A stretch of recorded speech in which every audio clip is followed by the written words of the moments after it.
মানে এই যে x হইবে আমি তো তোমাদের আগেই বলেছিলাম।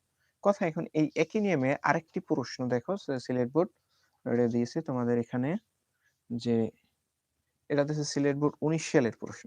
সিলেট বোর্ড 19 একটু আগেরটা 20 সালের, এটি হলো 19 সালের প্রশ্ন। সেটা হলো একটু কিন্তু পেজ দিয়ে দিছে। পেজটা হইছে কি দেখো কোসেক মাইনাস কট মাইনাস কোসেক থিটা সমান সমান 4/3 হলে এইখান থেকে তোমাদের এই cosec theta plus cot theta সমান সমান কত সেইটা বের করতে পারছে।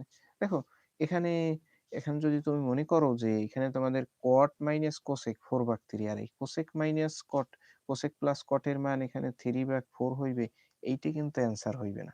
এইটা কিন্তু অ্যান্সার হইবে না।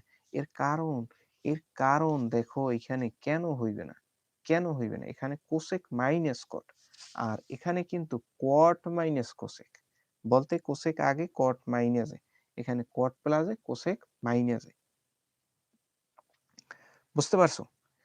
যে তাই একটু উল্টা, মানে কোসেক মাইনাস কট এই উল্টা দেখলে সব একই নিয়ম, অ্যান্সার যে 3/4 এটা আসবে এটা ঠিক, কিন্তু যখন এই কোসেক রে পরে দেখবা, ঠিক আছে, আর কোসেক কোসেক রে পরে দেখবা মাইনাস আছে, তখন শুধু অ্যান্সারটাই শুধু মাইনাস আসবে, কি আসবে মাইনাস আসবে অ্যান্সার খালি।